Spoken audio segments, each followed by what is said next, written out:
Good afternoon and welcome to the Ordinary Council meeting of Dubbo Regional Council of 28 October 2021.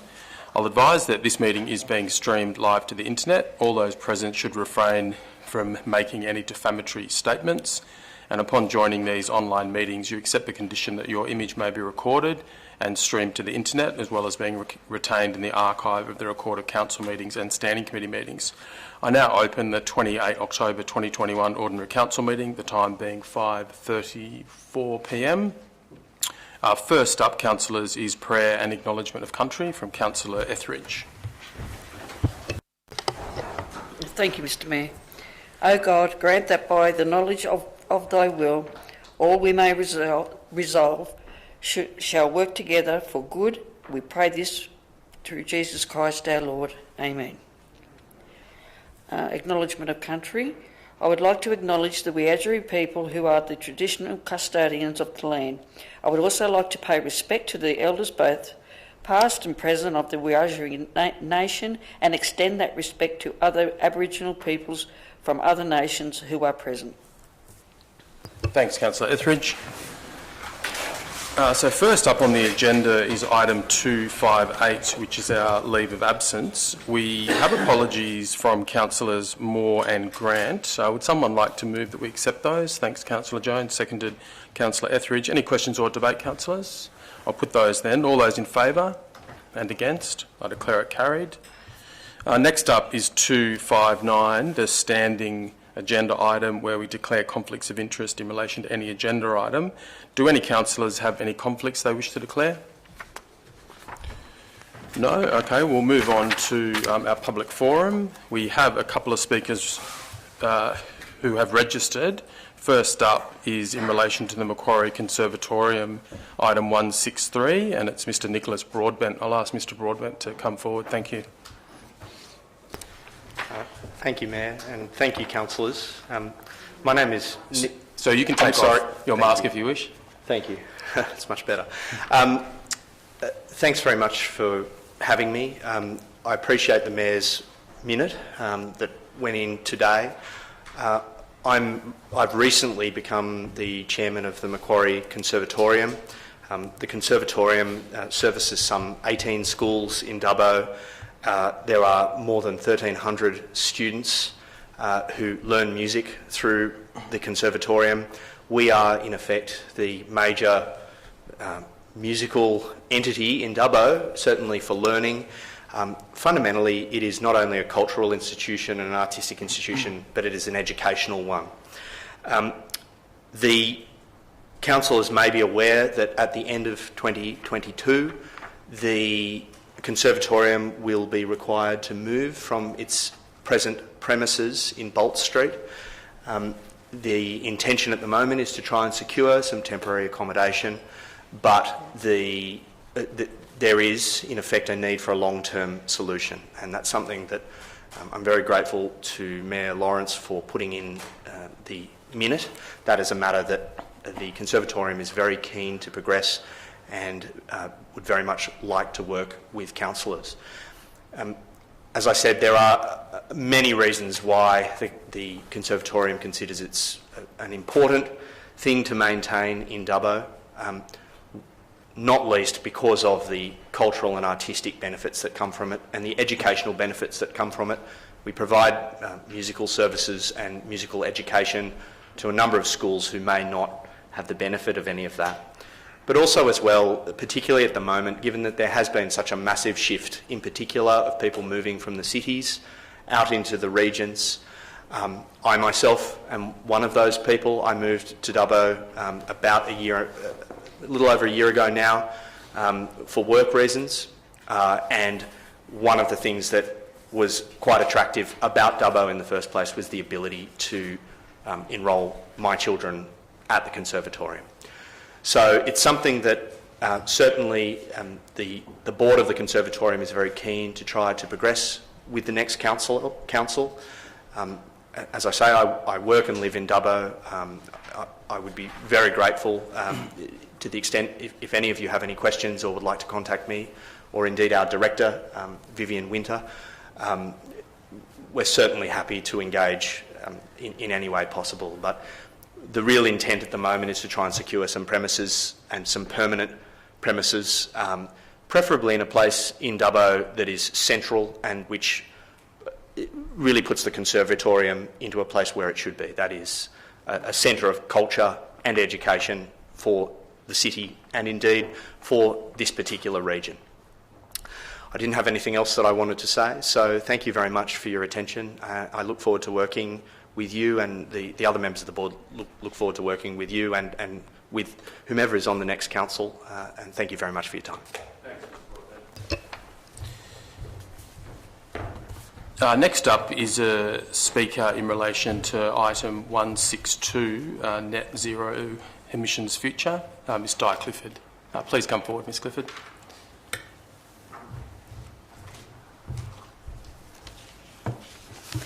Thank you, Mr Mayor. I remembered to take my mask off, and I'll actually remember this time because I was a surprise speaker the other day. My name is Dana Clifford. I'm Vice President of the Dubbo Environment Group, and I'm involved in other groups as well, Transition Dubbo and Healthy Rivers Dubbo. And there are lots of people like me who care about the environment and about not just now, but what will come and what we can do to make it better. So the net zero emissions future and decarbonisation sounds pretty darn good. Some advantages of green hydrogen production. A sound strategy of hope for humanity and our planet. Enable creation of a net zero emissions future while driving economic growth. That sounds so positive. A few other advantages of hydrogen include fuel replacement in transport applications, improved industrial practices, greener domestic heating and cooking processes, overseas export opportunities, for instance in Japan, in South Korea and around Europe. I know Europe's way ahead in a lot of areas. Dubbo can be seen, if we play it right, as a bold flag bearer of progress. Dubbo Council displayed its visionary capabilities when, at its meeting on the 27th of August 2018, it promoted the Dubbo Local Environment Area as free of coal seam gas exploration and development. It's a big one. What can be celebrated in recent times? A study presented by Northmore Gordon in July 2021, so it's very recent, and a companion report from the Climate Council illustrates a potential pathway for New South Wales to reduce its gas consumption in graduating steps to entirely eliminate gas use by the middle of this very century. A decarbonisation roadmap for New South Wales, if adopted, would show no need for gas as implied by the Narrabri project planned by Santos. If you've been to Narrabri in the last 12 months, you'll think, when are they going to call it Santos Town? It has a different vibe. Dubbo can be progressive and a great contrast. The New South Wales Government should be recognised for many net zero emission policy settings. Locally, business and industry entities, school bodies and community groups will be excited, thrilled and proud to celebrate our progressiveness, with Dubbo being at the forefront of our possibly environmental saviour. The future is ours. There's no other registered speakers, but there are members of the public in the public gallery, so I'll just invite anyone who wishes to address Council to please come forward if they wish to.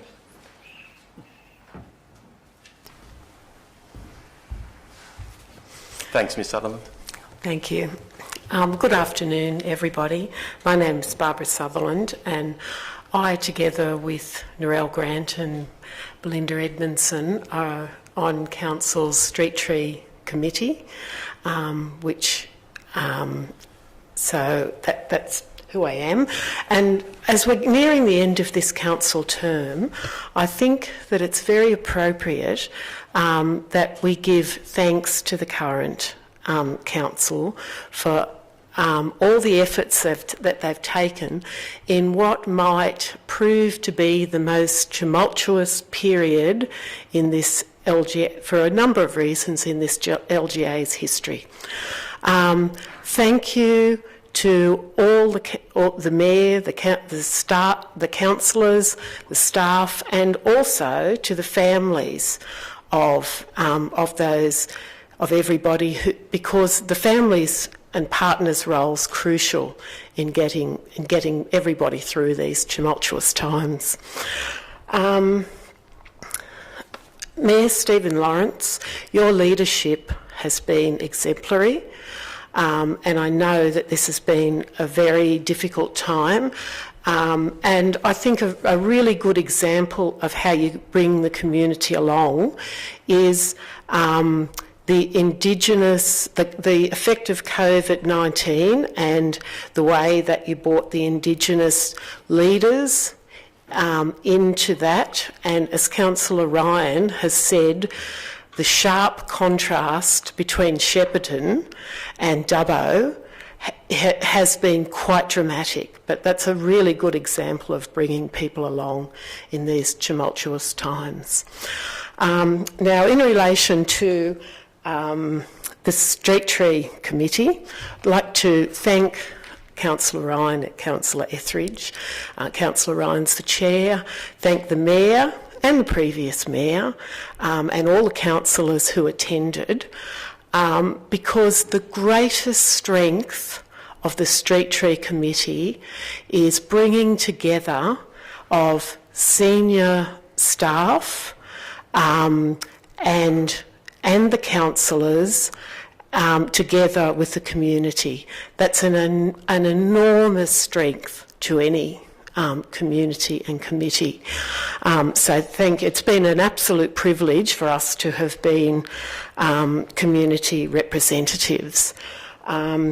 And this term of council, as it comes to a close, has brought, after 30 years of a tree preservation order that doesn't befit our climate, we are moving towards that. So again, thank you to everyone on the council, and I know you don't get, there's always a lot of criticism, but thank you very much for all your efforts. Thanks, Ms Sutherland, for your very kind words. It's appreciated. And I'd like to thank all the community members of the Street Tree Committee. You have indeed played a valuable role. 261, confirmation of minutes of the meeting held on 21 October 2021. Can I have someone move that the minutes be accepted? Thanks, Councillor Diffie. Seconded, Councillor Parker. Any questions or debate, councillors? I'll put that then. All those in favour and against? I declare it carried. We'll then move to item 262, which is net zero emissions future and decarbonisation. I'll move the mayoral minute. Have we got a seconder for that? Thanks, Councillor Ryan. I'll just speak to that, councillors. This is asking council to do a few things that I'll come to as stated in the recommendation. An important part of it is asking that council lodge a motion calling on the LGA New South Wales Special Conference for 2022 to request that the New South Wales Government urgently develop a gas decarbonisation roadmap. On 13 October 2021, the New South Wales Government released its New South Wales hydrogen strategy to fast-track green hydrogen production and to pave the way for a net zero emissions future while driving economic growth. Hydrogen, councillors, can be used in a range of applications that would diminish demand for natural gas in New South Wales by 2030, including as an input into industrial processes and for on-demand electricity generation. Other applications of hydrogen include as a replacement for petrol and diesel in transport applications, as an input into industrial processes, including ammonia production, for injection into gas distribution networks, as part of a blend with natural gas for use in heating and cooking, and for on-demand electricity generation, and also for overseas export. As councillors will recall, and indeed I think it was referred to in public forum by Ms Clifford, At its meeting of 27 August 2018, Council resolved that it did not support the exploration and or development of coal seam gas production in the Dubbo local environmental area. This particular policy setting should be considered against the need to reach net zero emissions. That is so topical at the moment in the national context, of course, and the current gas industry being responsible for 19% of Australia's greenhouse gas emissions. The Dubbo region's major export markets are also focused on net zero carbon emissions by 2050, including Japan, South Korea and Europe. This includes published views that focus on the economic opportunities of tackling climate change. The failure of export-focused economies like New South Wales, including sectors such as food manufacturing, agricultural, mining and freight, to transition to reach net zero by 2050 may see our region's products facing border taxes, as highlighted by the Australian Trade Minister on the 21st of October. The New South Wales Government should be recognised, including by this Council, in my view, for many net zero emissions policy settings such as the renewable energy zones, obviously so important for us, renewable gas certification, electricity infrastructure roadmap, the New South Wales hydrogen strategy and the net zero plan stage 1 2020 to 2030. Our region, councillors, stands to benefit very significantly from this energy transition. However, there is more to be achieved to set our industries and communities up for long-term success. A July 2021 study by Northmore Gordon and a companion report from the Climate Council illustrates a potential pathway for New South Wales to reduce its gas consumption by 25% within 5 years, by 70% in 10 to 15 years, and entirely eliminate gas use by mid-century. Obviously, councillors, important in that transition to zero.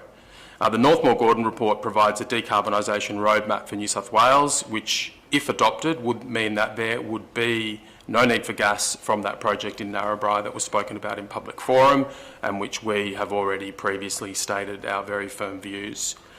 Our current gas demand in New South Wales is around 113 PJ per annum, just under half of which is large and small industrial facilities. And New South Wales homes use around a third of the state's gas. This demand can be eliminated by the early 2030s, according to this study, with straightforward appliance upgrades and replacements. Now, the following sectors use nearly 20% of all gas in New South Wales: food and beverage, textile, timber and wood and commercial services industries.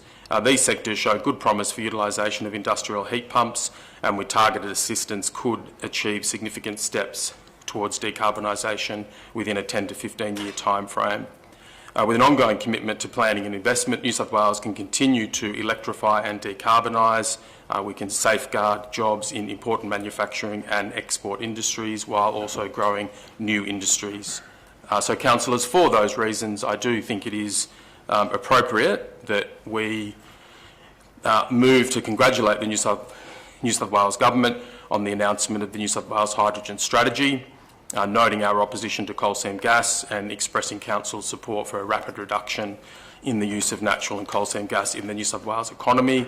That we also write to the New South Wales Treasurer and Minister for Energy and request that the New South Wales Government urgently develop a gas decarbonisation roadmap so that New South Wales can be a leader by setting business, industry and households up to be resilient and sustainable in a decarbonising world, while also safeguarding jobs in important manufacturing industries.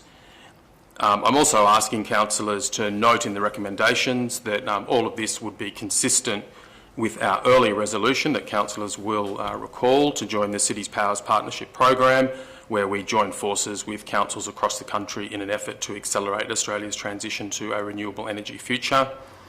I'm also asking council to note that a copy of the correspondence to the New South Wales Treasurer and Minister for Energy be forwarded to all regional associations of councils in New South Wales, and of course, as referred to at the beginning of these remarks, that we resolve to lodge a motion calling on the New South Wales Local Government Association Special Conference for 2022 to request that the New South Wales Government urgently develop a gas decarbonisation roadmap. So those are my remarks, councillors. Any questions or debate on the mayoral minute? No. If there's no questions or debate, I'll just move and put it. All those in favour and against, I declare it carried. This brings us to the Macquarie Conservatorium item 263. I recently had the opportunity, councillors, as Mr Broadbent I think referred to sit with executive members of the Macquarie Conservatorium to discuss the valuable educational and cultural services that they provide to our community and the unfortunate challenges that they are facing regarding the need for a long-term facility. As a community organisation, the Conservatorium has a student catchment beyond the Dubbo Regional Local Government area, reaching to Narromine, Gilgandra, Warren and surrounds. They provide educational, cultural and economic benefits to the state's Western Regional community. They currently service 17 schools and 1,300 students from diverse backgrounds, and the organisation employs 18 staff. From 31 December 2023, the Conservatorium's lease with the New South Wales Department of Education from their premise at Balch Street, which councillors will be familiar with, is not being renewed as the New South Wales Government needs to move to repurpose that building back to public education facilities.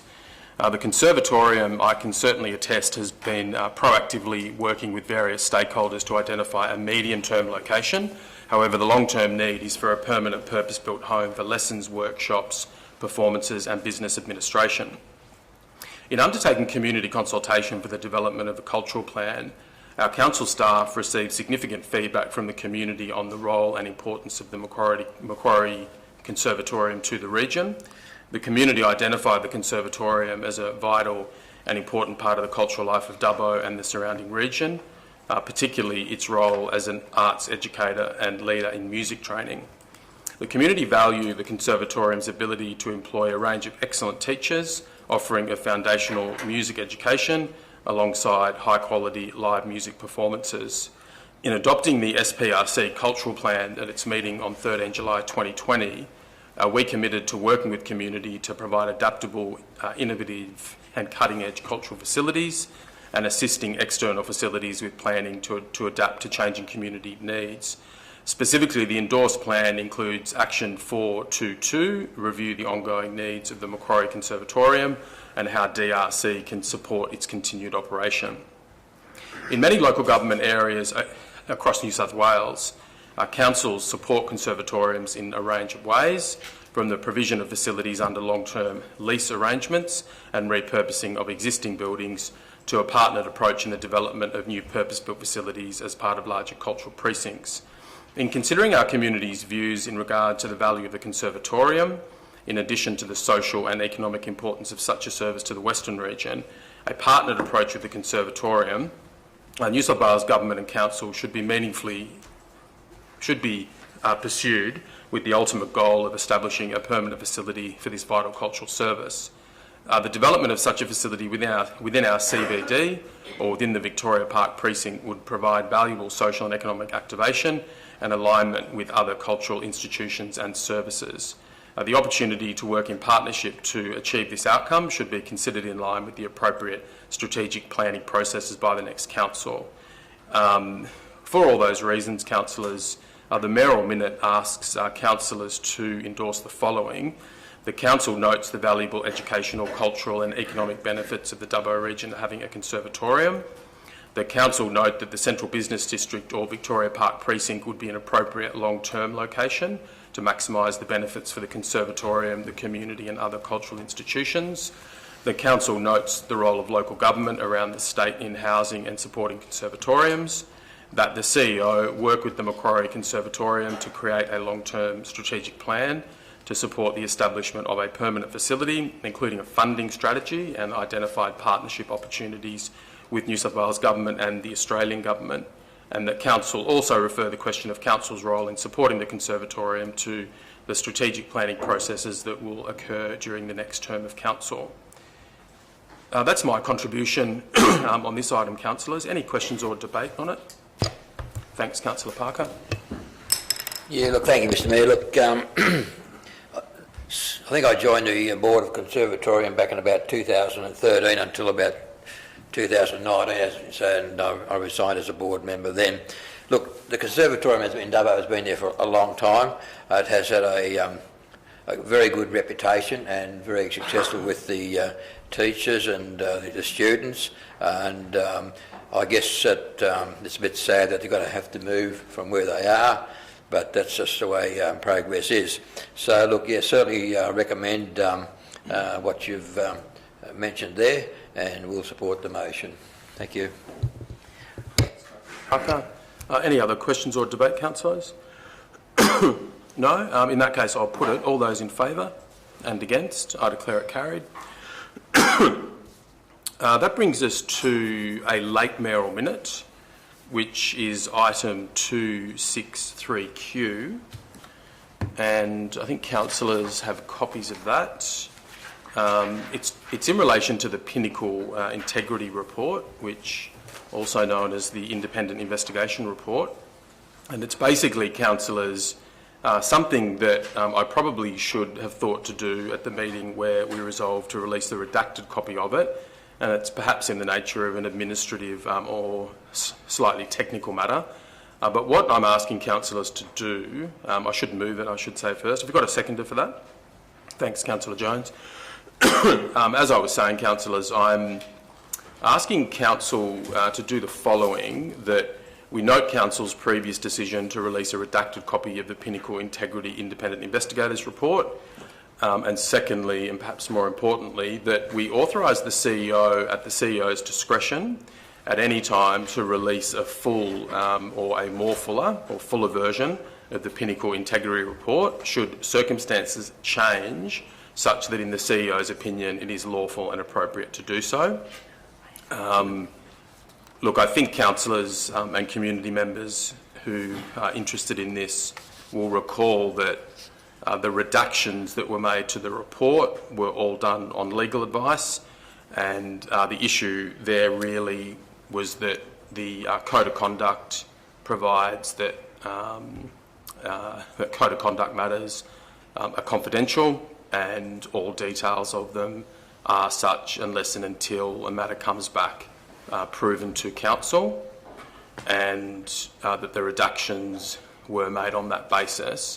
And a possibility that occurred to me, councillors, since we passed our original motion is that circumstances could change. For example, things that are discussed in the report, and again, not even councillors are necessarily privy to exactly what they are, but things could change in terms of the lawful status of some of that detail.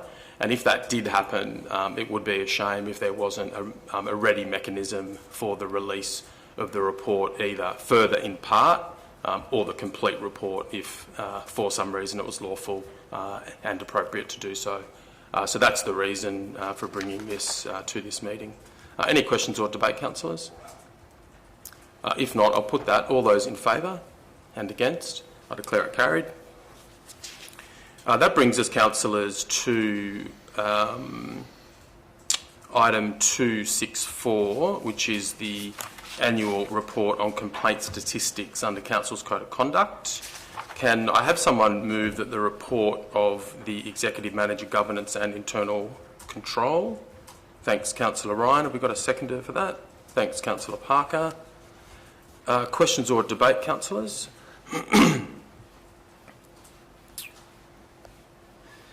I think I should probably speak to it briefly, councillors. I've actually done a range of media interviews about this report already today, so I think my views will be out there in the community. It is quite an extraordinary report, not the subject matter, because it's incumbent upon council annually to report our Code of Conduct statistics, including how much we've spent on Code of Conducts, and we do so annually, and generally it's a pretty uncontroversial affair. However, this year we report a dramatic escalation in the amount of Code of Conducts, and we report a dramatic escalation that corresponds to it in relation to expenditure, and the total cost of dealing with Code of Conduct complaints in the reporting period was $236,000. There was media recently in the Sydney papers, I think, about other councils spending lots of money on codes of conduct. I can't recall exactly the numbers, but I certainly recall that some were in a similar vicinity. So we're not completely in uncharted waters, but it is not an acceptable state of affairs, and it certainly is not one that we would ever hope to see repeated again. There's some interesting things in the statistics, and people who read it will see that, for example, 21 of the 30 code of conduct complaints that were referred to external conduct reviewers were finalised by a conduct reviewer at the preliminary assessment stage, but a number of those were referred to the Office of Local Government. I think one would infer from that some proportion of that number were terminated in a complete sense under the provisions of the code that enable that.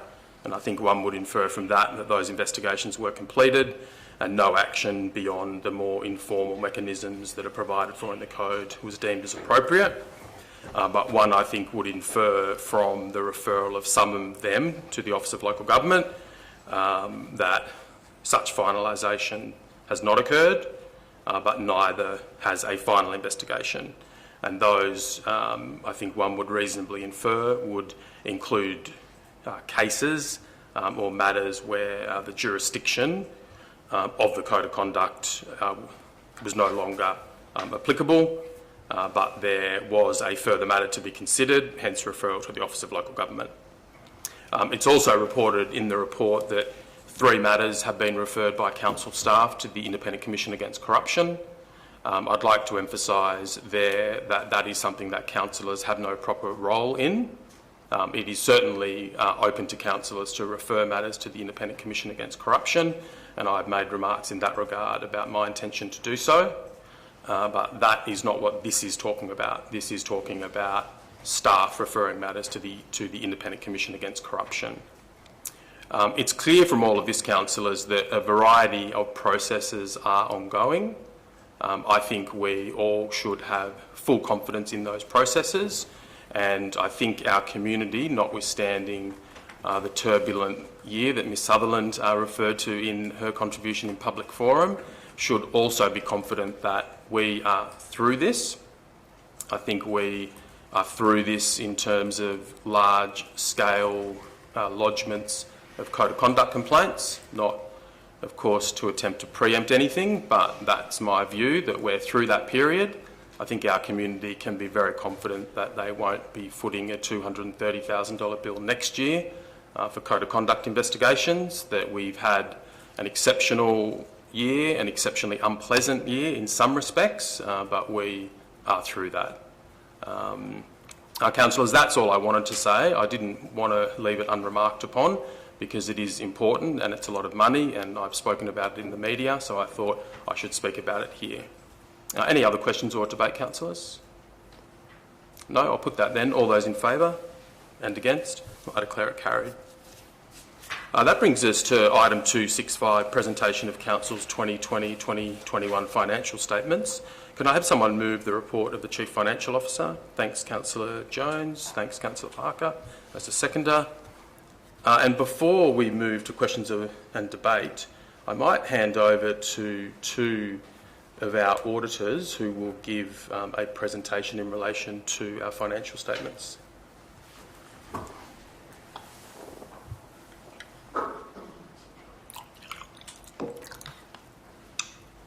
Thank you, Lord Mayor, Deputy Lord Mayor and councillors. Thank you for the invitation and opportunity to talk to you about this financial statements of Dubbo Regional Council for the year ended 30th of June 2021. My name is Min Lee. I'm the Audit Signing Director for Dubbo Regional Council Audit from Audit Office of New South Wales. And joining me is my colleague Farisha Lee, Manager responsible for day-to-day conduct of the financial statement audit. This year, we have continued to respond to the challenges of COVID-19 pandemic and perform the audit fully remotely for the second year round. Despite the challenges, it was great to see how the Council have continued to deliver essential services to the community throughout Dubbo. I do not underestimate how challenging this would have been for many of your staff. We have now completed our audit of the general purpose and special purpose financial statements and relevant special schedules. I'm pleased to report to you today that we will issue a clean audit opinion of your council's financial statements for the year ended 30th of June 2021, which means the financial statements contain no material misstatements and present fairly. As part of the audit process, the Council's Audit and Risk Management Committee have reviewed the financial statements and the results of our audit and recommended these to the Council. The Office of Local Government Codes sets out what needs to be covered by the report on the conduct of the audit, and this includes significant audit issues and observations identified throughout the course of the audit. We continue to identify IT access-related control deficiencies during our IT control review, and we assess this as a high risk this year. And it comprised of instances where we have seen there's no formal review of user access rights to ensure levels commensurate with job responsibilities. Activity audit logs of privileged accounts can be amended or deleted. Lack of evidence on monitoring of privileged user access activities. And we also noted that the password settings in Windows Active Directory do not comply with the current industry practice. The report also covers 6 key performance measures, which is reported in Note G5-1 of the General Purpose Financial Statements. Council has met the industry benchmark set by Office of Local Government for 5 out of 6 financial performance ratios in 2021. The Council continued to not meet the operating performance ratio where it is recorded below 0%, which is the OLG's benchmark, for a number of years. The negative ratio really was mainly driven by the impact of COVID, where we have seen a reduction in revenue as well as increase in the depreciation expense. The 5 ratios that are own source operating revenue ratio, unrestricted current ratio, debt service cover ratio, rates and annual charges outstanding percentage, and cash expense cover ratios all reported above OLG benchmark, so well done to the Council. Now looking forward to the income statement, the Council reported an operating result of $37.1 million for the year ended 30th of June 2021.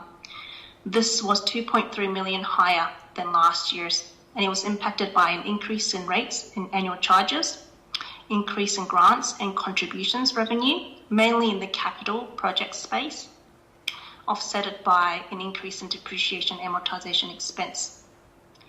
This report and conduct audit will be shared with you along with the signed audit opinion shortly later, as we have now received the signed financials.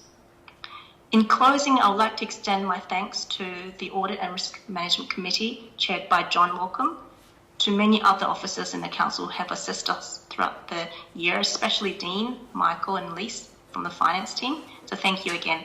Chair, we are more than happy to take any questions. Thank you. Thanks very much for that presentation. I'll just ask if any councillors have any questions. No? If there's no questions, I'll thank you very much for your presentation, and I'll move on to any debate on the agenda item. Any debate, councillors, on item 265? No? In that case, I'll put it. All those in favour and against, I declare it carried. I'll again thank our presenters. And that moves us on to item 266, councillors, the Dubbo Region Aquatic Leisure Centres costings for the period 2016 through to 2021. Can I please have someone move the report of the Manager Aquatic Leisure Centres? Thanks, Councillor Ryan. Seconded, Councillor Etheridge.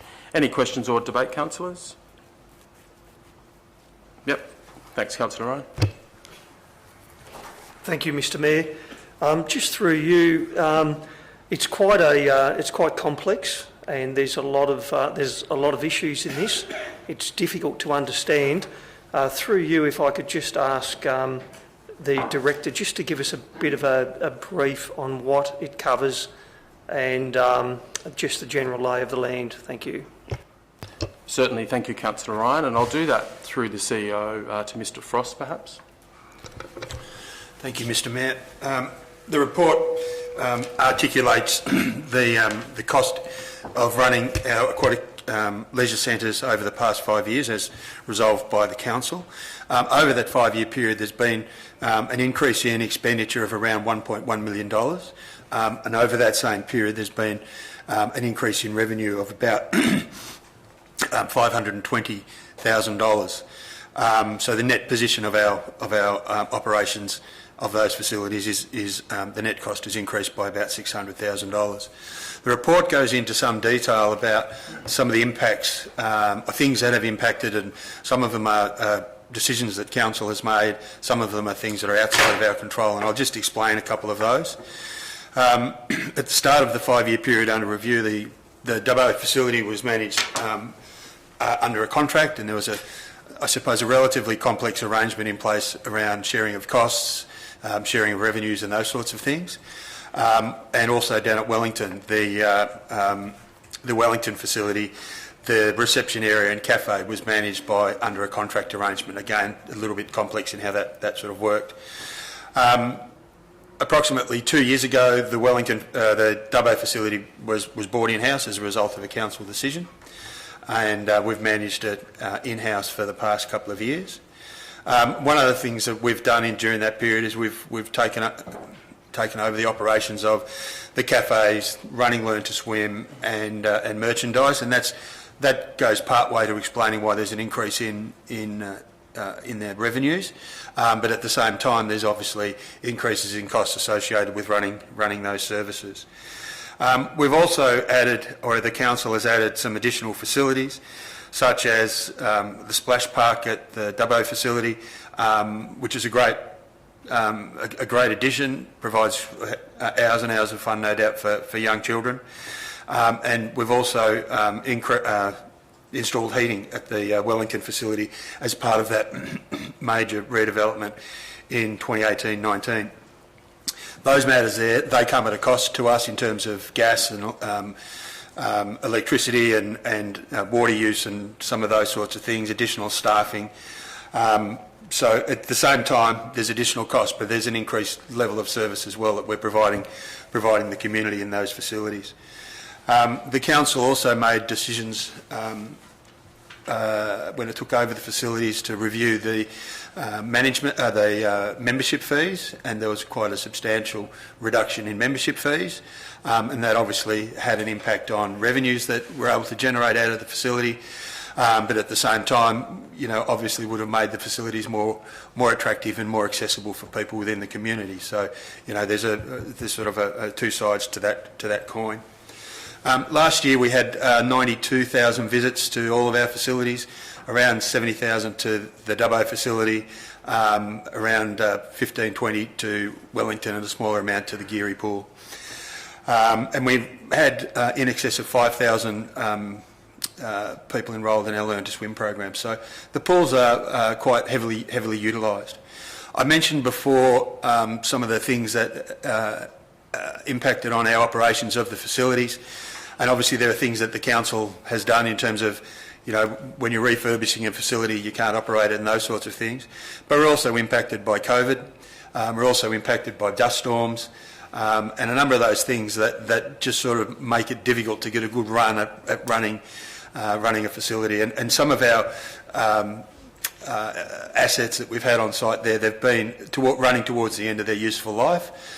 So there's been a real need to focus our energies on making sure that those items are replaced and we can keep the facility running. I suppose when council determined to take over the management of the facilities, it no doubt would have wanted to have greater control over the service levels and those types of things, and has certainly achieved that. But would have done so with their mind open around the potential increases in costs, and the report highlights that there's approximately 70% of the costs associated with running a aquatic centre goes to staff costs, and and in the local government sphere, our award is quite. Well, it's more than what the other awards are. So there's a bit of a challenge that we've got to manage there, but that's something that over this current season and the coming seasons will be something we'll be really starting to hone in on and really start setting some plans about how and when we engage our staff so that we can get those ratios better. Thanks, Mr. Frost. Any other questions or debate, councillors? No, I'll put that then. All those in favour and against, I declare it carried.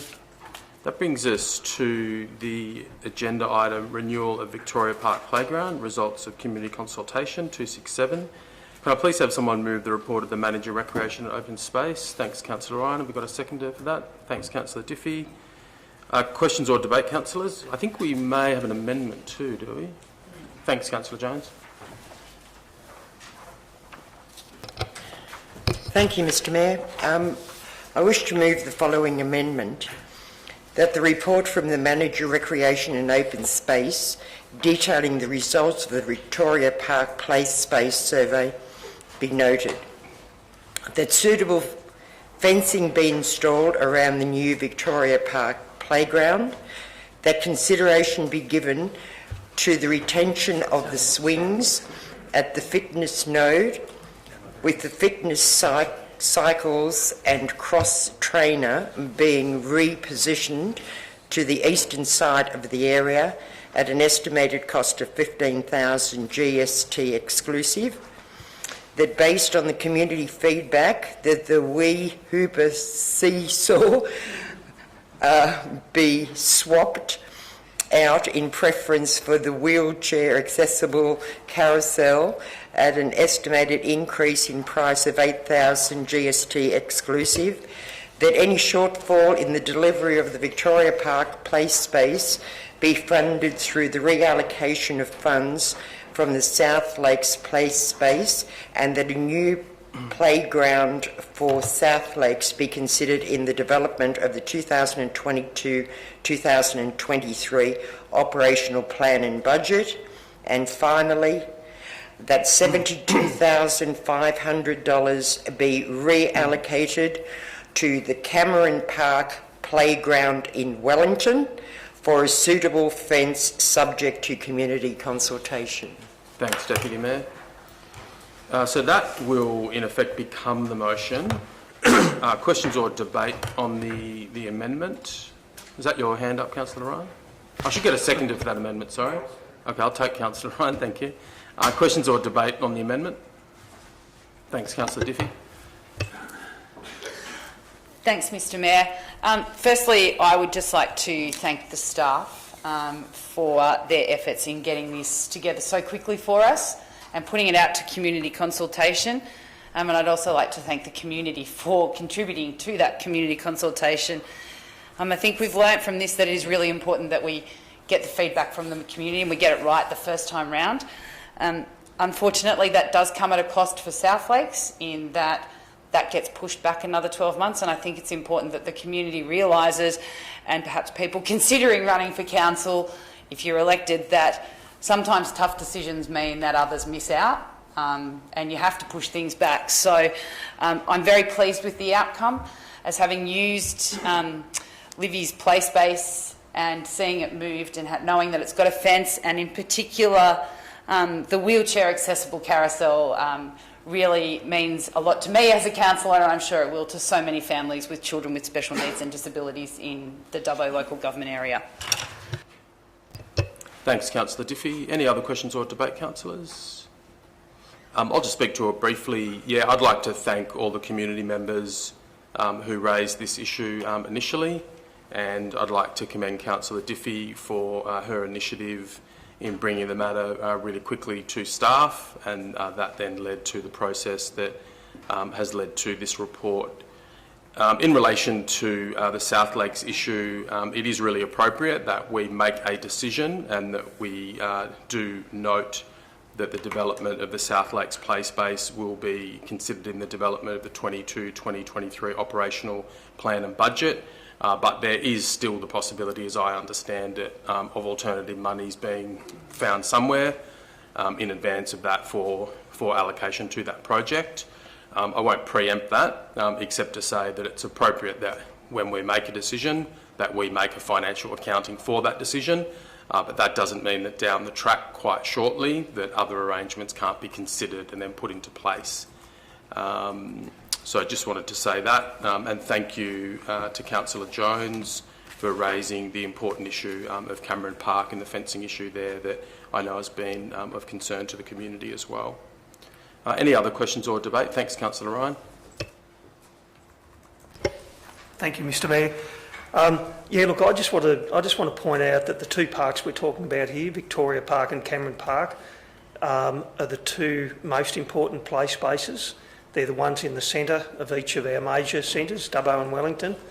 And I think when I supported the motion and then the amendment, that was what I was taking into account. These are the places that really mean the most to the most amount of people, and that's what I'm basing my judgment on. Thank you.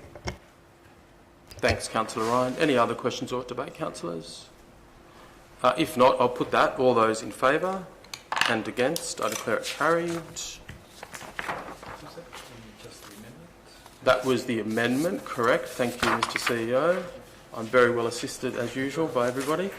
So that then becomes the motion. I'll put the motion. All those in favour, if there's no questions or debate. Yep, thank you.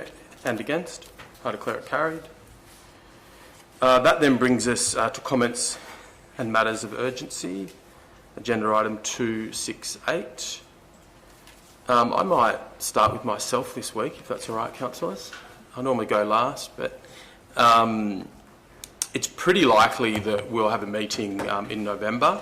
Staff have just put out or started the process of calling for agenda items, and I might indeed have a mayoral minute, but I just wanted to say a few things by way of noting the significance of what could be our last meeting and will certainly be our last ordinary meeting of council.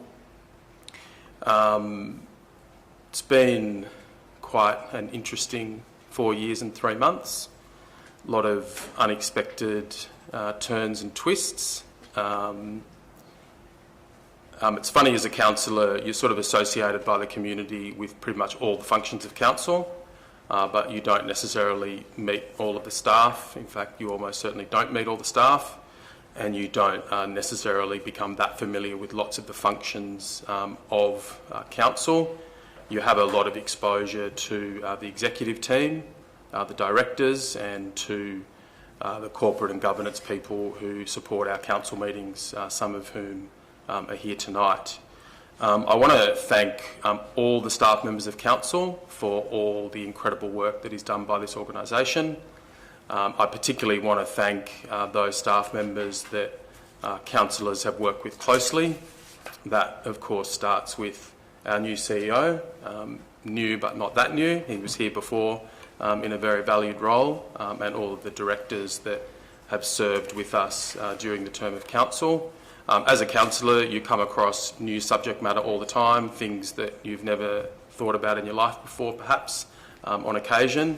And I've never felt anything other than assisted by the most expert staff, so professional, and they have really assisted me, and I know all councillors, in getting on top of really difficult subject matter sometimes. I've probably had more exposure in terms of any specific subject matter to planning and the planning staff, and I particularly want to thank them, have a lot of respect for the role of the planning staff as the guardians of public interest, and have really enjoyed working with Mr Wallace in relation to that particular subject matter. We also have a lot to do with our media people, and Kelsey's here. Our media staff are absolutely fantastic, and it was only a month or two ago that they were recognised in the national press as having achieved something above and beyond any other council in Australia that had faced the challenges of the COVID-19 pandemic. And Andrew and Kelsey and all of the staff there, and the relevant director, all deserve a lot of credit for that. And really was a significant thing that I think should be recognised in different forums down the track. But yeah, the respect and the appreciation that I have, and I suspect I speak for all councillors, extends to all the staff of Dubbo Regional Council, many of who we don't meet and we aren't exposed to personally, and a lot of their work sometimes isn't at the forefront of the community's mind. People don't tend to notice the well-shorn, grassed areas that are very common. They tend to notice things when they grow a bit and then complain about it. That's just one example of the incredible work that goes on that is not always acknowledged by the community. But it's the council staff and the organisation of council that really achieves everything, and we sit here really making strategic decisions that we're assisted in making by our expert and professional staff. So I really want to acknowledge that and thank them. I think as a group of councillors, I think we have achieved a terrible lot. Of course, my focus in coming onto council, and maybe I focused on it to a fault sometimes, was the social concerns of the most vulnerable members of our community. And that came out of the work that I was involved in at the Aboriginal Legal Service, and I brought that passion here. And I think we did a lot of work to assist our state member in being able to get us funding of many millions of dollars for a drug rehab centre and a drug court. And I think the Dubbo Needs a Rehab campaign was a really big part of that, and all the staff involved in it, including Sky, who's now left us, should be acknowledged for that work because it really was incredibly impactful. But we've also done work on other social issues such as housing affordability. We've done a lot of work and achievements in the environmental space, our water saving work that our staff have achieved, our work in energy savings, upgrades of street lights, our position on coal seam gas, I think was really important at the time. We've done a lot of work in economic development as an organisation, and a lot of that with very great assistance from the state government. And I could talk there about 1 million projects, but the redevelopment of the old jail plaza, all of the Destination Dubbo projects, the cultural centre at Elizabeth Park, these are incredibly significant developments that as an organisation we have been able to achieve and that will have an impact in our region, I think, for many years to come. I think a very significant achievement of this council, and I'm talking here about councillors in the room, have been our achievements in relation to accountability, transparency and integrity in local government. We started some pretty controversial processes that are not finished, and I want to commend this group of councillors for their courage and their fortitude. You did it in the face of incredible criticism, and I think you should all be really proud of what you did. I certainly am. So again, I just want to thank all of the staff of this great organisation. I know that it's in really capable hands from the very top. Thanks, councillors. Councillor Jones, would you like to speak? Thank you, Mr Mayor. I just want to take the opportunity to thank you for what you have done since March. I think, without your leadership, we wouldn't have achieved the outcomes that we have achieved.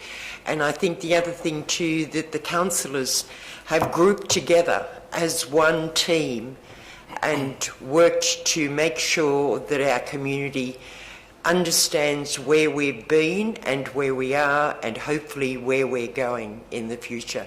Thank you, councillors, for the privilege of working with you over the last 4 years and 3 months. For those of you that aren't standing, I wish you all the best in the future. For those that are standing, I hope you achieve your goal and be re-elected to represent our wonderful community of Dubbo Regional Council. Thanks, Councillor Jones. Councillor Ryan. Yeah, thank you, Mr Mayor. Look, I reiterate everything you've said. I came onto council with a lot of things I was hoping to achieve. It's been an incredibly disruptive term. The amalgamation smashes an organisation. I've mentioned before that one councillor I spoke to a few years ago at a conference from the City of Sydney said that 12 years after their last amalgamation, they were still feeling the effects and still sorting things out. It was then I realised the true magnitude of the task. So when you've got a council that's just been amalgamated, you've got so much extra workload on staff. Because you've just been amalgamated, it's difficult to attract staff because they know that if they come here, they're going to have the impact of that extra work. When you add the drought, when you add coronavirus, when you add all the peculiar, and when I say peculiar, I mean very peculiar difficulties that we've faced since March. I'd like to reiterate what Councillor Jones said. Congratulations, Mr Mayor, for taking the reins at a time when I don't think anyone else really wanted to, and for leading us through a quagmire of incredibly disgusting behaviour from certain people in the community. Some of that is ongoing, although thankfully coming up to the elections it seems to have lessened, as I think people in the community have taken less notice of the crap that they're being fed by certain sections on social media, and they've taken more note of the absolute determination of this group of whistleblower councillors to proceed right to the end of this situation, no matter how difficult it's been. Thank you to everyone here, anyone who's contesting. Good luck. Good luck to any other candidates, and good luck to the voters. I hope you can see through certain things and that you elect a really great council for Dubbo. Thanks, Councillor Ryan. Councillor Etheridge, would you like to speak? Yes, thank you, Mr Mayor. I won't bore everybody with what a wonderful thing that both of you have had to say, and I echo every word that those two people have put forward, and it's been a pleasure. It's been a pleasure. Thank you, Mr Mayor. Thanks, Councillor Etheridge. I wasn't going to say anything, but everybody else is. You have to. I have to now, don't I? No, I really do want to say a massive thank you to the staff, to each and every one of you. And there are some that aren't here, that have moved on, that have been so helpful to me, I felt. And I'm sure I'm speaking on behalf of everybody else here as well. So to all of them, and I don't want to single anyone out because I might miss someone, so I'll just say to everybody, thank you. To my fellow councillors, thank you very much for the bonus, for the term on council and the bonus year. Wow. It's certainly been a learning experience. I'm going to be honest and say not one that I've always enjoyed. There's been moments that it hasn't been an enjoyable experience. And probably for the last 6 months or the last few months of council has probably been the time where I feel as a councillor that I have really been in an inclusive environment that has achieved more than anything else throughout our whole time on council. So most importantly, I want to say thank you, I think, to my husband and my girls and my friends who have supported me and picked up, well, to my friends who have picked up my children when I couldn't and carted them around the countryside, and to everyone here for allowing them to be sitting out the back there waiting patiently at times. So to Gus and the girls and my friends, thank you very much for supporting me on the journey. Thanks, Councillor Diffie. And Councillor Parker, I don't think you have any choice now.